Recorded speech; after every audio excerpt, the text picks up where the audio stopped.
دنیا میں سب سے پہلا جانوروں کا ہسپتال۔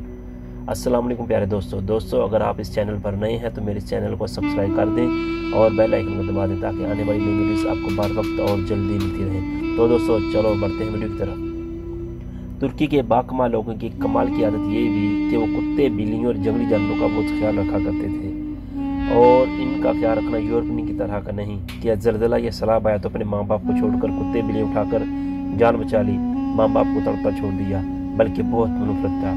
عثمانی ترکوں نے تقریباً ہر شہر میں ایک ادارہ کھولا ہوتا تھا جس کا نام مان کا ہوتا تھا، جس میں اس شہر کے مالدار پیسہ ڈالتے۔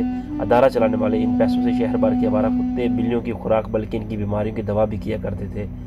جب سردیاں آتی تو یہ اہتمام کم نہیں بلکہ شہر کے جانوروں سے پھیل کر جنگلی جانوروں تک پہنچ جاتا۔ وہ لوگ جنگلی جانوروں کو بھی سردیوں میں خوراک کی قلت کے پیش نظر کھانا فراہم کرتے تھے۔ کہا جاتا ہے کہ دنیا میں سب سے پہلا جانوروں کا باقاعدہ ہسپتال بھی ترکوں نے ہی بنایا تھا۔ دوسرے عثمانی سلطان اورحان نے جانوروں کے متعلق بھی کچھ قوانین بنائے، اور بالکل اسی زمانے میں یورپین بھی سال میں جانوروں کا ایک دن مناتے تھے، مگر وہ تمام گلی محلوں سے جانور جمع کر کے ان کو زندہ جلا کر جشن مناتے تھے۔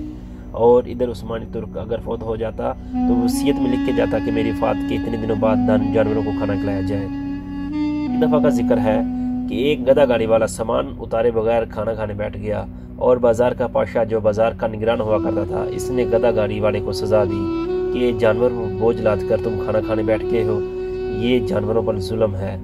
یہ تھی دوستو ہمارے مسلمانوں کے عروج کی کہانی، اور اب زوال یہ ہے کہ جیتے جاگتے انسانوں کو کھانے کی فراہمی مشکل بنا دی گئی ہے۔ ایک انسان کے لیے 2 وقت کی روٹی عزت سے کھانا مشکل ترین کام ہو گیا ہے۔ اللہ تعالیٰ مسلمانوں پر اپنا رحم فرمائے اور وطن عزیز پر اپنا کرم خاص فرمائے۔ تو آج کی ویڈیو میں اجازت دیں دوستو، اللہ نے کے بعد۔